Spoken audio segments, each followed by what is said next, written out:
فاسألوا أهل الذكر إن كنتم لا تعلمون. الله وبركاته.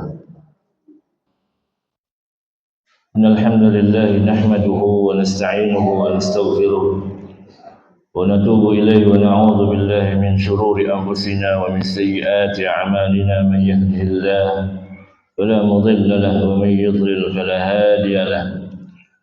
أشهد أن لا إله إلا الله وحده لا شريك له، أشهد أن محمدا عبده ورسوله. وأصلي وأسلم على نبينا محمد بن عبد الله وعلى آله وأصحابه ومن سار على نهجه واتبع هداه إلى يوم الدين. وقال تعالى: يا أيها الذين آمنوا اتقوا الله حق تقاته ولا تموتن إلا وأنتم مسلمون. وقال أيضا: يا أيها الذين آمنوا اتقوا الله وقولوا قولا سديدا يصلح لكم أعمالكم ويغفر لكم ذنوبكم ومن يطع الله ورسوله فقد فاز فوزا عظيما.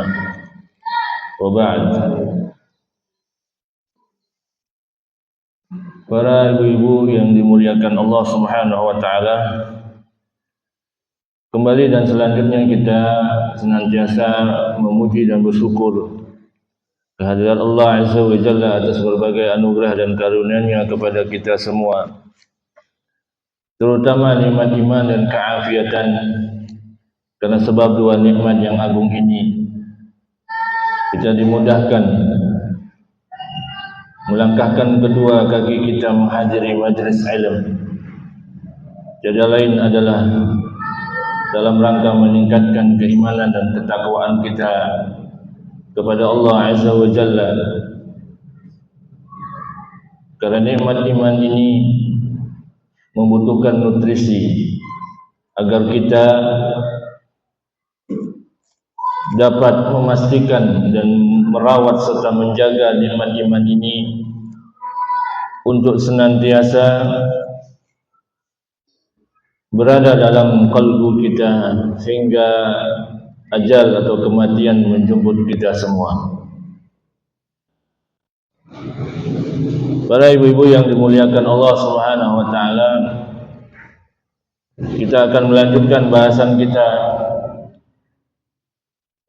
mengenai racun-racun hati, dan kita telah sampai pada racun yang berikutnya, yakni fudulul mukhalatah, berlebihan dalam bergaul. Qala al-muallif rahimahullahu ta'ala: fudulul mukhalatah huwa ad-da'u al-'idhalu wal-jalibu likulli syarr. Kata muallif pada kitab ini, semoga Allah Subhanahu wa taala senantiasa merahmatinya, beliau mengatakan berlebihan dalam bergaul merupakan penyakit kronis yang mengundang semua bentuk keburukan. Ada penyakit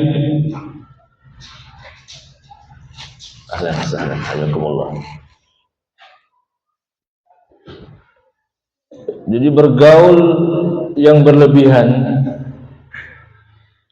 ini akan mendatangkan penyakit yang sangat kronis, yang dengan itu akan menyebabkan mendatangkan berbagai bentuk keburukan. Wa kam salabat al-mukhalatatu wal mu'asyaratu min ni'mah. Betapa banyak pergaulan yang berlebihan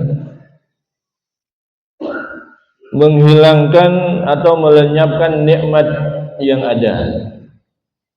Wa kam zara'at min adawah, dan betapa banyak sebab berlebihan dalam bergaul dapat menyemai atau menumbuhkan permusuhan.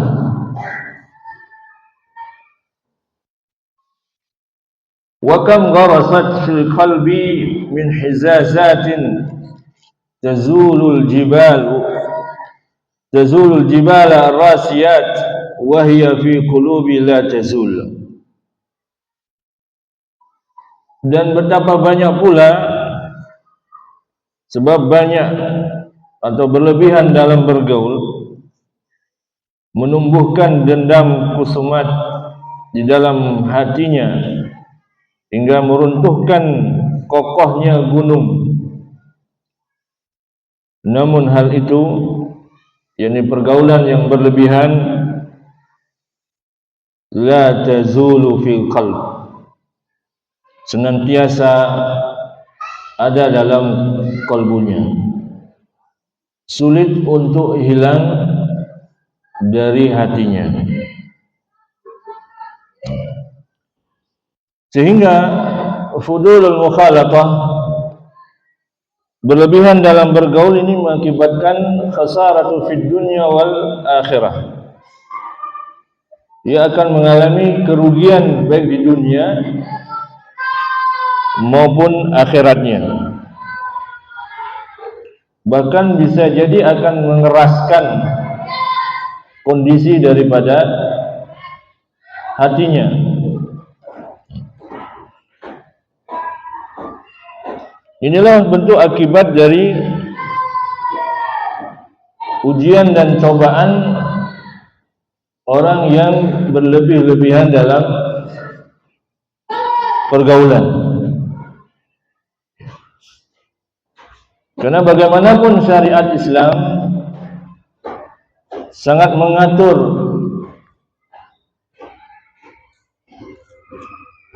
di dalam menjalin sebuah pergaulan.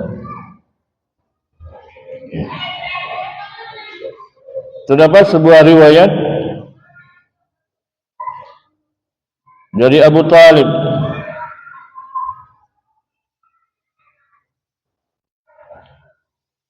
yang berbicara mengenai pamannya Nabi sallallahu alaihi wasallam, yakni Abu Talib.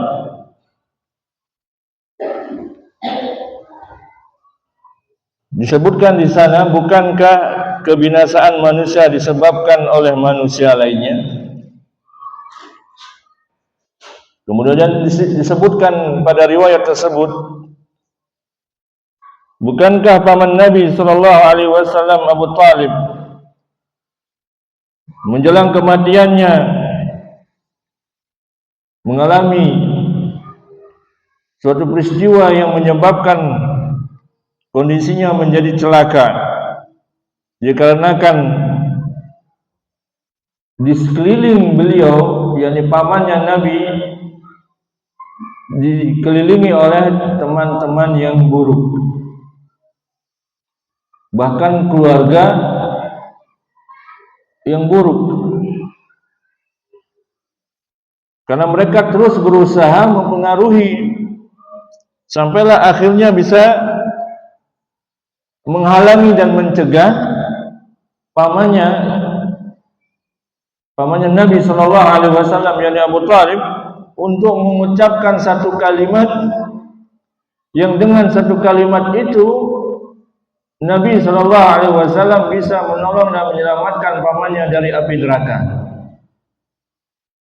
Tapi qadarullah, Abu Talib, paman Nabi sallallahu alaihi wasallam, lebih memilih apa yang disampaikan oleh orang-orang yang ada di sekeliling beliau. Ini menunjukkan bahwa pergaulan yang tidak dibatasi atas tuntunan syariat, maka akan mendatangkan pergaulan yang berlebihan, pergaulan yang tanpa batas, pergaulan yang nantinya akan membahayakan kondisinya kelak di akhirat.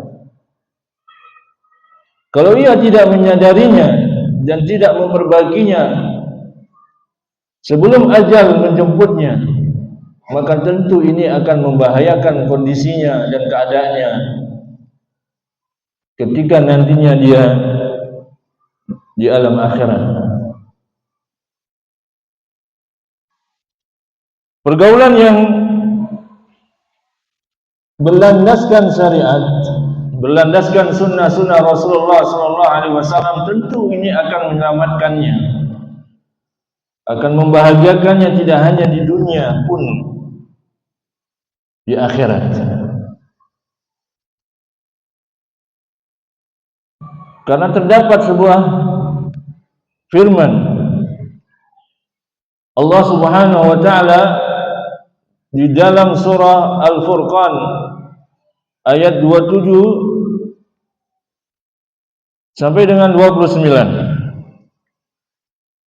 Allah berfirman, "Wa yawma ya'addu adh-dhalimu 'ala yadayhi yaqulu ya laitani ittakhadhtu ma'ar rasuli sabila."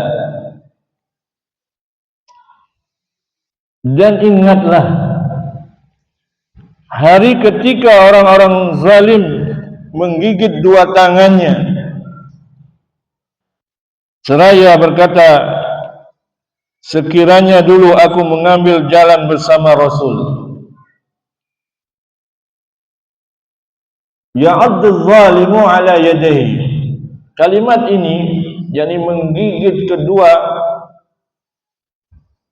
tangannya, menunjukkan penyesalan yang sangat. Ia menyesal, dan penyesalan itu terjadi ketika sudah di alam barzakh. Itu menjelang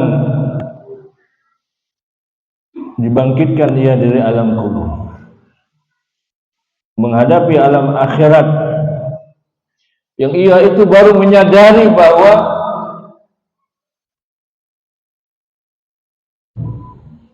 ia menyesali atas perbuatan di mana ia berteman dan bergaul dengan orang yang tidak tepat.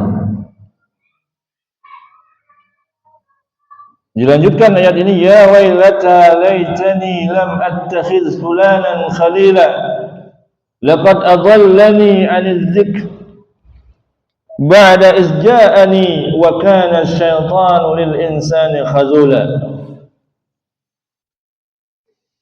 Kemudian dilanjutkan,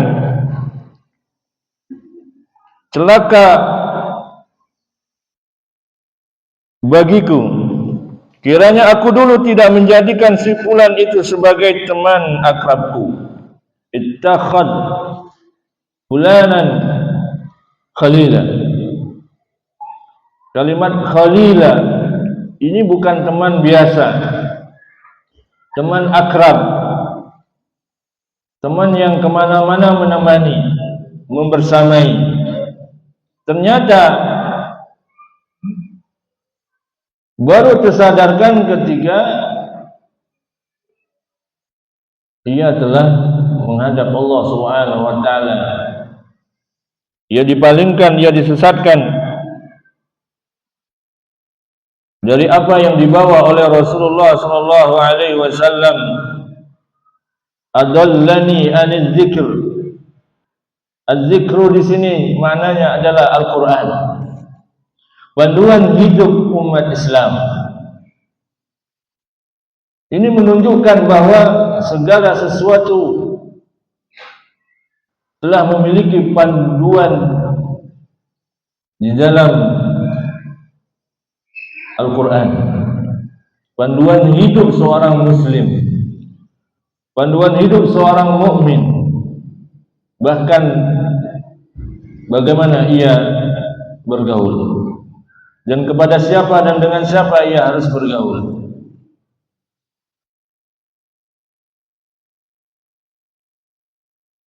Kemudian dilanjutkan, laqad adallani 'an dzikri ba'da iz ja'ani wa kana asy-syaitanu lil insani khazula. Dan adalah setan itu tidak mau menolong manusia.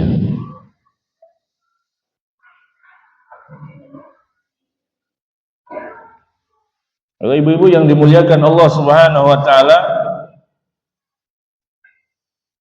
Islam tidak melarang seorang bergaul. Tapi Islam mengatur dan menata, memberikan batasan-batasan tertentu. Tiada lain adalah agar jangan sampai pergaulan yang berlebihan sehingga menjerumuskannya kepada perkara keburukan. Bahkan Allah Subhanahu wa taala di ayat dan surah lainnya menegaskan dalam surah Az-Zukhruf ayat 67, Allah Subhanahu wa taala berfirman, al-akhillau yawma idzin ba'duhu li ba'din aduwwun illa al-muttaqin. Teman-teman akrab pada hari itu, maksudnya adalah pada hari kiamat, sebagian dengan yang lainnya menjadi musuh kecuali orang-orang yang bertakwa.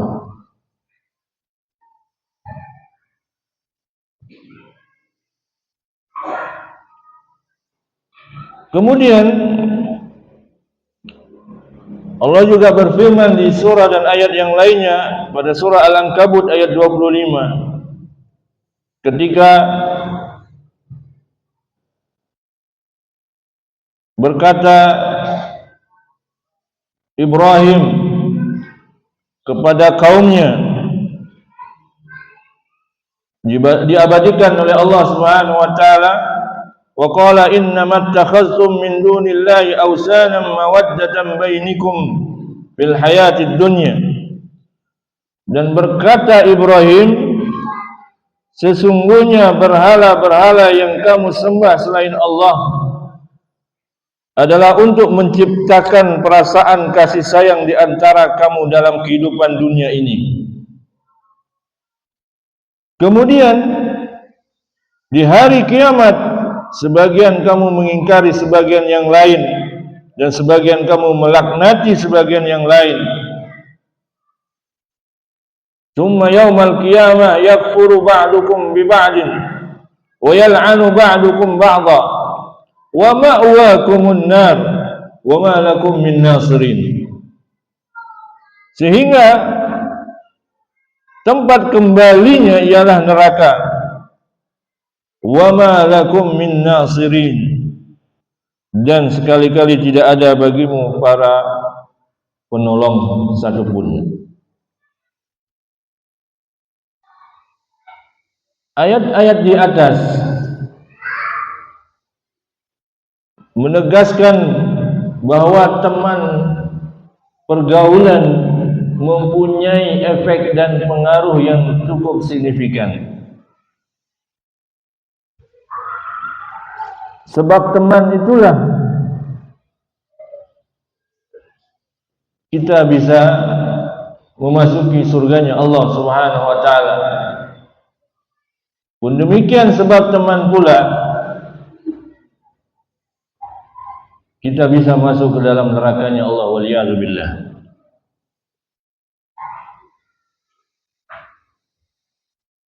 Demikianlah keadaan orang-orang yang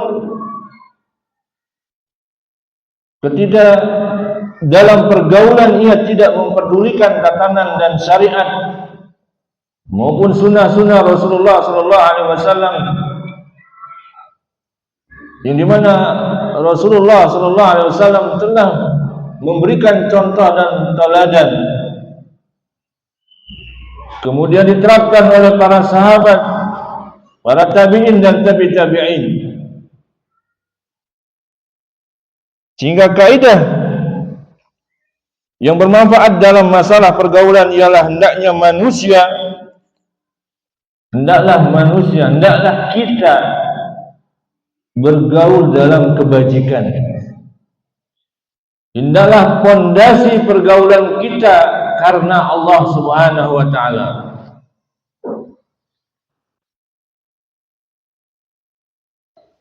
Bukan sekedar karena kepentingan sesaat. Bukan pula karena sekedar kepentingan untuk meraih duniawi, bukan pula sekedar untuk hura-hura dan untuk membahagiakan dan mengikuti hawa nafsu saja. Karena begitu dahsyatnya pengaruh pergaulan ini, maka Nabi SAW begitu banyak memberikan peringatan dan kehati-hatian agar kita tidak mudah terjerumus dalam pergaulan yang buruk. Al-mar'u ala dini khalilih, falyanzur man yukhalil.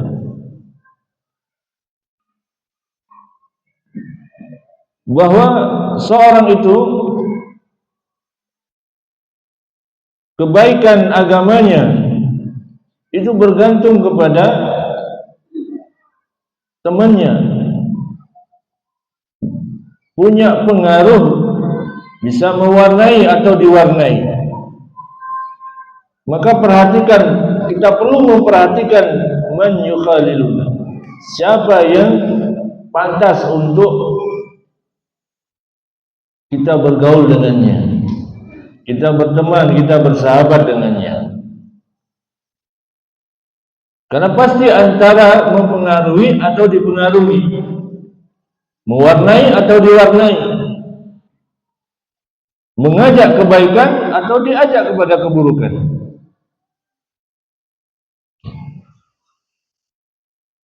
Tidak ada sifatnya netral.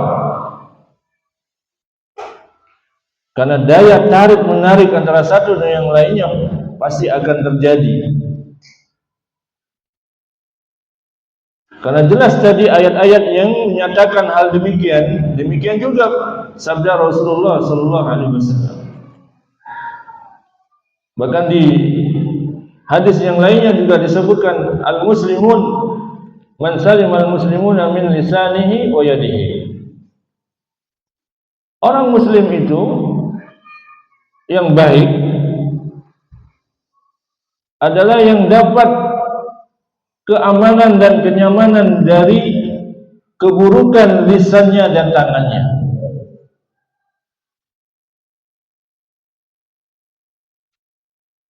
Nah, sehingga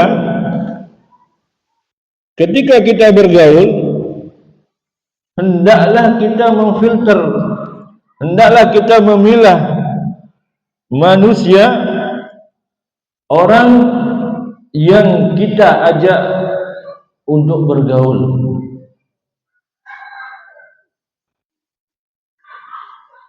Karena dalam pergaulan mesti kita akan bertemu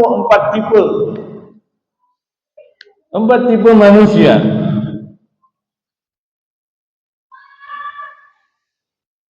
Nah, yang pertama, tipe pertama adalah orang yang atau teman yang sifatnya atau gambarannya, analoginya seperti makanan yang kita butuhkan, seperti gizi, vitamin yang kita butuhkan.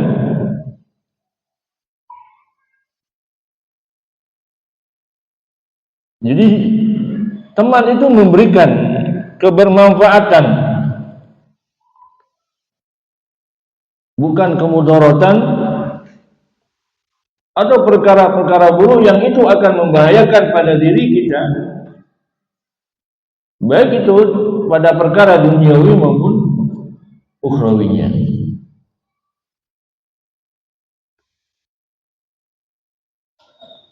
Karena pasti dalam pergaulan nantinya dia akan senantiasa memperhatikan kemaslahatan, memberikan hal-hal yang baik. Contoh ketika kita bermuamalah, bergaul dengan orang-orang saleh, orang-orang yang lebih dekat kepada Allah Subhanahu wa taala, yang mengamalkan syariat dan sunnah-sunnah Rasulullah sallallahu alaihi wasallam, maka niscaya dia akan memberikan kebermanfaatan, kemaslahatan, baik itu kaitan dunia maupun akhirat.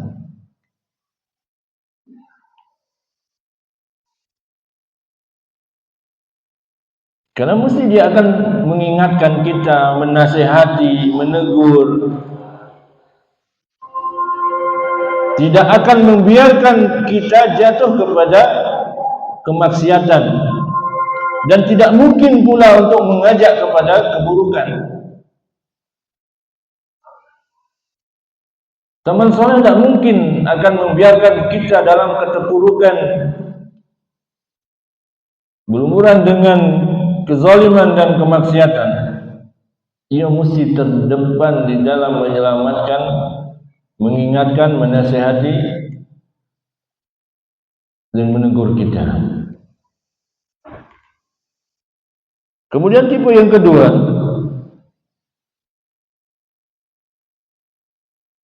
teman kaldawa, seperti obat. Yahtaju ilaihi 'indal marad. Kita butuh ketika yang namanya obat, kita butuh ketika kita sakit. Selama kita tidak sakit, kita tidak akan membutuhkan obat tersebut. Fama dumta sahihan fala hajata laka fi khaltatihi.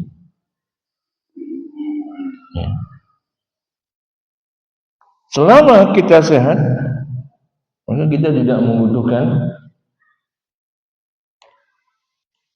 obat tersebut. Jenis kedua ini, yakni jenis kita melakukan ragam interaksi,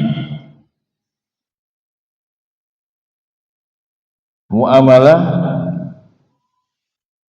atau bentuk yang lainnya. Kita lakukan itu semua karena kita membutuhkannya.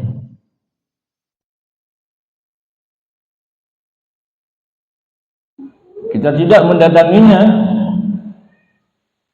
kita tidak memperbanyak jika tidak ada keperluan dan kebutuhan.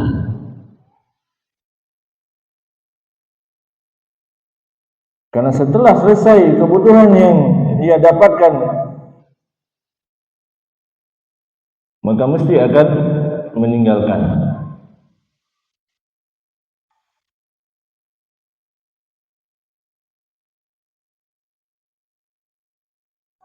Kemudian yang berikutnya, jenis yang ketiga,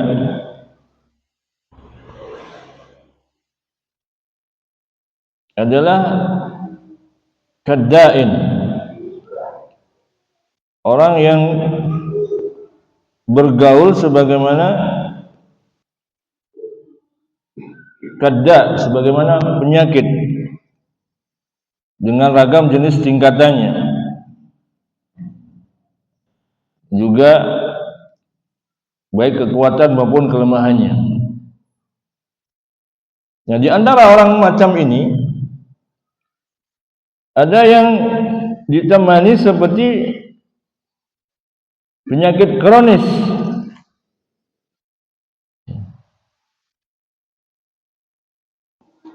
mendatangkan kemudaratan yang sangat besar.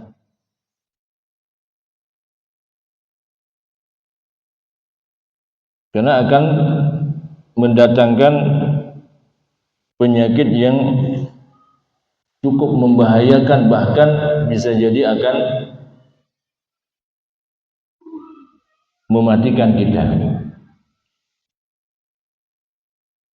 Karena ada jenis tipe orang yang kita berteman dengannya bukan akan semakin membuat kita baik, tapi malah sebaliknya,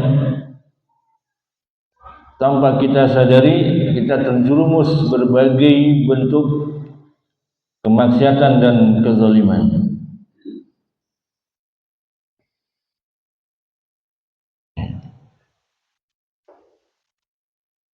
Ya, pergaulan atau bergaul dengan teman semacam ini perlu kita jauhi dan berhati-hati.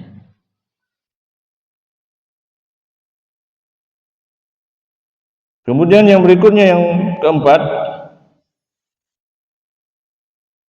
adalah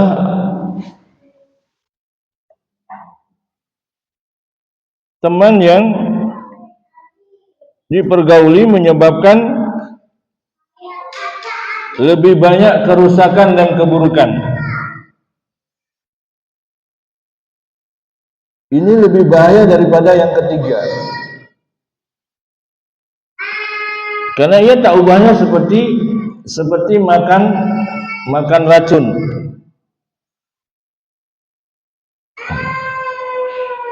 Yang tentu tidak ada baik, sisi manapun tidak ada kebaikan di dalamnya. Pasti akan mendatangkan berbagai keburukan dan kejahatan.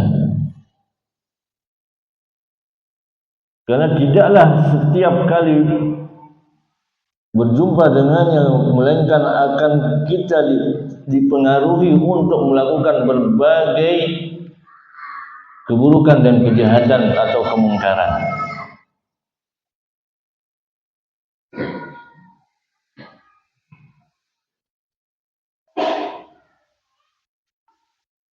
Karena di samping itu mereka juga tidak akan diam.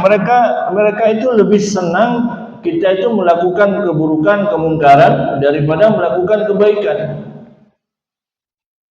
Mereka itu lebih senang, lebih bahagia ketika bisa bersama-sama melakukan suatu perkara kemungkaran atau keburukan. Sehingga kita akan dapati mereka itu juga akan menghalang-halangi jalan kita untuk menuju Allah Subhanahu wa taala. Melaksanakan ibadah, melaksanakan sunnah-sunnah Rasulullah sallallahu alaihi wasallam. Bukan akan mendukung dan mensupport kita, justru akan menyisipkan subhat-subhat yang dengan itu kita akan meninggalkan sunnah-sunnah sedikit demi sedikit.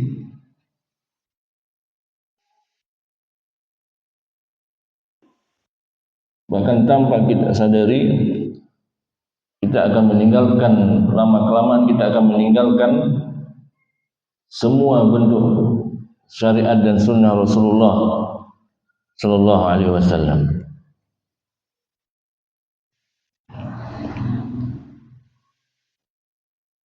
Karena ketika kita menjelaskannya tentang kebaikan atau bahkan tentang tauhid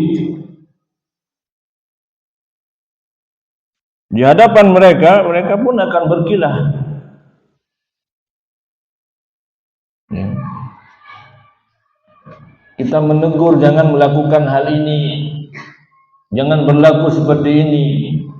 Atau saat kita mengatakan ini akan mendatangkan perbuatan syirik, ini akan jatuh kepada perkara bid'ah,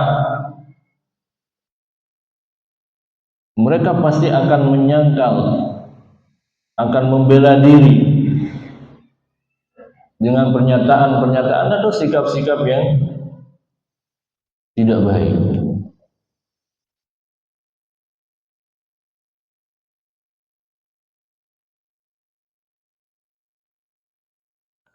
Sehingga banyak sekali pengingkaran terhadap syariat dan sunnah-sunnah Rasulullah sallallahu alaihi wasallam.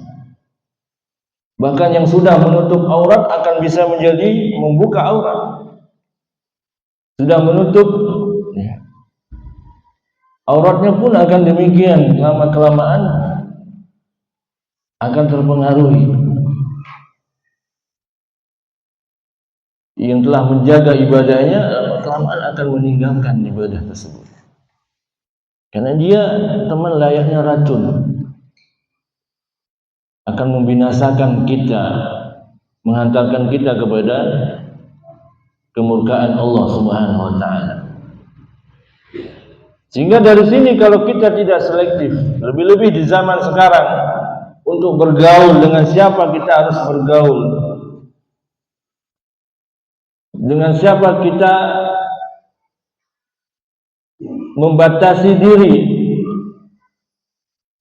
bukan karena kesombongan, angkuh dan lain sebagainya, bukan, karena kita ingin menyelamatkan keimanan dan apa-apa yang menjadi keyakinan dan pengamalan daripada sunnah-sunnah Rasulullah SAW. Karena ada dua fitnah yang patut kita waspadai, fitnah syubhat dan fitnah syahwat.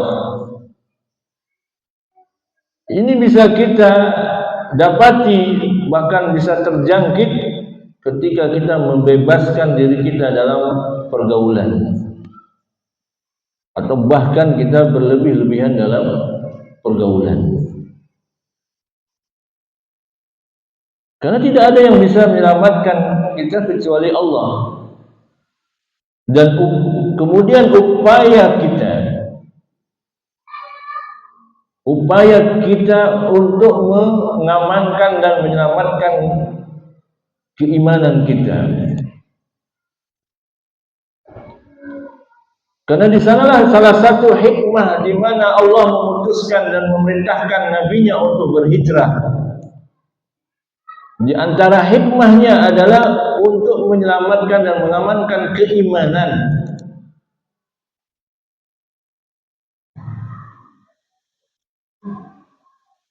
Sehingga membatasi, kita perlu membatasi.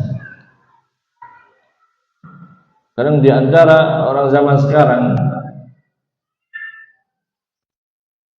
banyak yang membebaskan dirinya untuk bergaul karena ia khawatir dan takut nanti dikatakan kurang pergaulan, khawatir dan takut dikatakan tidak mengikuti zaman, khawatir dan takut tidak punya teman.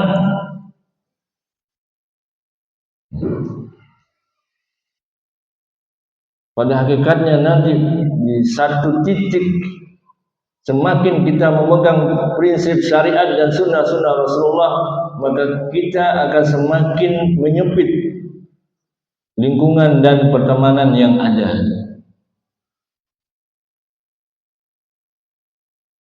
Karena tiada lain adalah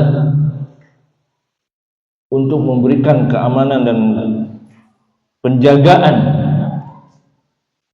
daripada keimanan dan ketakwaan kita kepada Allah Subhanahu wa taala. Terdapat sebuah asar dari Abdul Razzaq meriwayatkan dari Ma'mar, ia bercerita, kana Tawus jalisan wa indahu ibnihi faja'a rajulun minal Mu'tazilah. Tawus pernah duduk bersama anaknya zaman tabi'in, dengan posisi di sebelahnya. Lalu datanglah seorang dari kaum Mu'tazilah, kaum yang menyimpang. Fatakallama fi syai'in. Kemudian orang tersebut, orang Mu'tazilah ini, berbicara tentang sesuatu. Fa adkhala Tawus usbu'aihi fi uzunaihi. Lantas Tawus menutupi kedua telinganya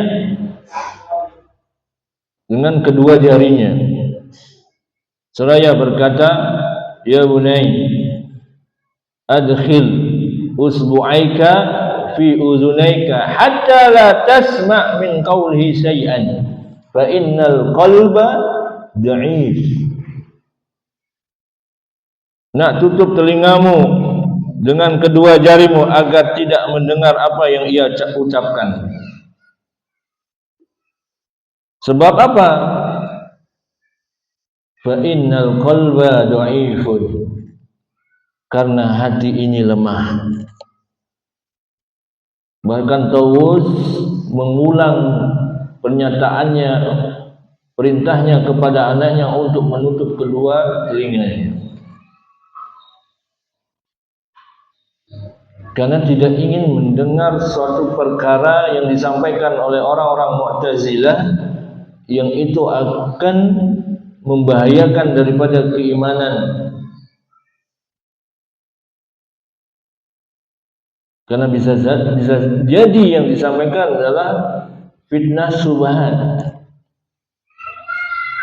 yang itu akan melemahkan daripada apa yang telah diyakini atau diimani.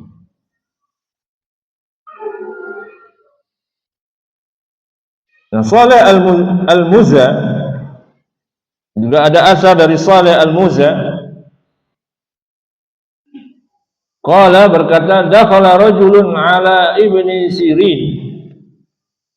Seorang datang kepada Ibnu Sirin, wa ana syahidun, aku melihatnya atau menyaksikannya.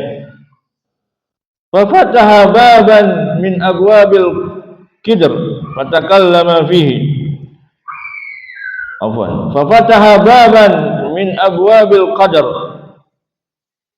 Dia membuka pembahasan tentang perkara qadar. Dia mulai membuka pembahasan atau pembicaraan mengenai perkara qadar. Fatakallama fihi. Wa qala Ibnu Sirin. Maka Ibnu Sirin berkata, imma antakum wa imma annakum. Anda yang pergi atau kami. Karena yang datang adalah orang yang tidak layak untuk didengarkan pernyataannya. Artinya Ibnu Sirin sangat mengetahui kualitas daripada orang tersebut yang nantinya bisa jadi akan membahayakan dan memperburuk daripada keyakinan atau keimanan yang telah beliau yakini atau imani. Nah, dari sini ibu-ibu yang dimuliakan Allah Subhanahu wa taala, sekaliber selevel para tabi'in, begitu hati-hatinya dalam bergaul, begitu hati-hatinya memilih teman, memilih orang yang layak untuk diajak berteman atau layak untuk didengarkan pernyataannya. Apalagi kita yang lemah secara iman, lemah pula secara keilmuan syar'i, maka kehati-hatian kita harusnya lebih kita lakukan dari para tabi'in dan tabi'in. Karena bahaya daripada membebaskan diri dalam bergaul tanpa memfilter dan memilih, tentu lama-kelamaan kita akan terseret dan terbawa kepada perkara keburukan yang itu akan membahayakan daripada kondisi dan keadaan kita di akhirat. Demikian yang bisa kami sampaikan, semoga bermanfaat dan kita bisa pahami bersama, dan semoga Allah Subhanahu wa taala memberikan hidayah dan taufiknya kepada kita dan memudahkan kita untuk mengamalkan apa yang telah disampaikan. Barakallahu fiihin. Jika ada pertanyaan, kami persilakan.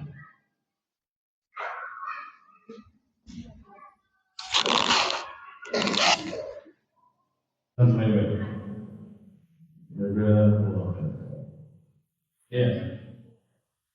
Baik ibu-ibu yang dimuliakan Allah Subhanahu wa taala, memang terkadang di dalam kita memberikan nasihat, kita pun perlu melihat momen dan waktunya. Jadi tidak setiap saat kita memberikan nasihat kepada keluarga atau anak-anak kita. Agar nasihat kita berefek, punya pengaruh yang signifikan, maka perlu kita melihat waktu-waktunya. Karena tidak setiap waktu kemudian kita mengeluarkan nasihat atau memberikan nasihat. Satu contoh misalnya, kita bisa memberikan nasihat saat kita mengumpul bersama. Kita bisa selipkan nasihat-nasihat yang menggugah hati keluarga dan anak-anak kita. Bisa dengan kita mulai dengan cerita dampak keburukan salah pergaulan. Dengan itu kemudian kita menggiringnya, memberikan cara bagaimana kita terhindar dari keburukan pergaulan, terkhusus di zaman sekarang. Nah, dengan itu mereka akan mengambil kebermanfaatan dari nasihat tersebut. Sebab kalau nasihat langsung kepada to the point, nah, ada boleh begini, jangan bergaul seperti ini dan lain sebagainya. Ditambah lagi pemberiannya tidak tepat waktunya, maka akan jadi bumerang, maka akan tidak berefek baik ya kepada yang dinasihati. Bisa jadi akan menjadi penolakan. Atau contoh momennya juga bisa jadi saat makan bersama. Kita bisa selipkan nasihat-nasihat ringan. Bisa diawali dengan sebuah pertanyaan. Karena Nabi Sallallahu Alaihi Wasallam juga menggunakan cara seperti itu saat bersama-sama. Nabi berusaha menyelipkan nasihat. Mau enggak? Biasanya Nabi mengawali dengan pertanyaan, mau enggak aku beritahukan satu amalan yang kalau dikerjakan maka kita akan masuk surga.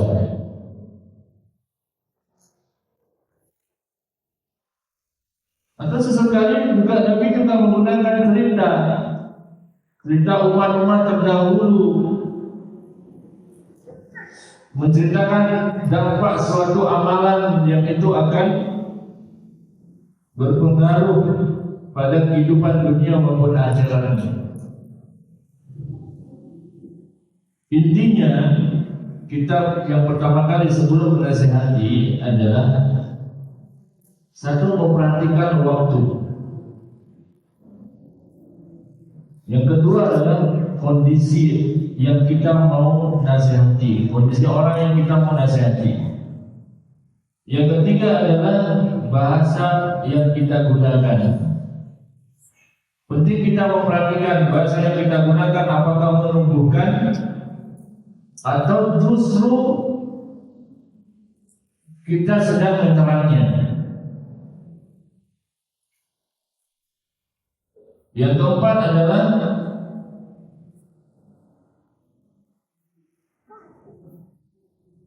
kita memperhatikan metode cara kita menyampaikan, entah dengan pertanyaan, diawali pertanyaan, entah dengan kita cerita.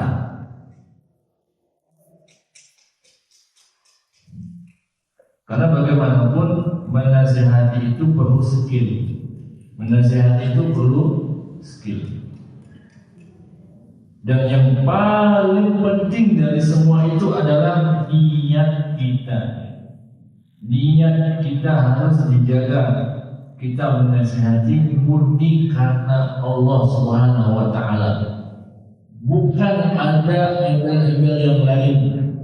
Bukan ingin perkara duniawi seperti validasi, ujian, anggapan.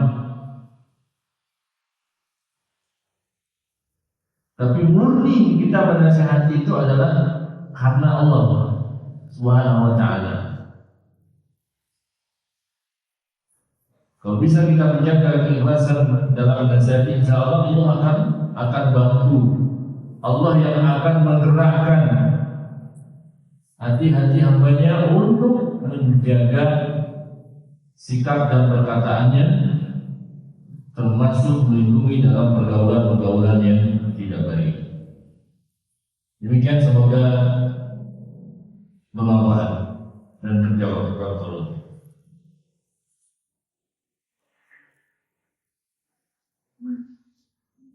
Baik, kalau tidak lagi pertanyaan yang lainnya, kita akhiri dengan doa kafaratul majelis.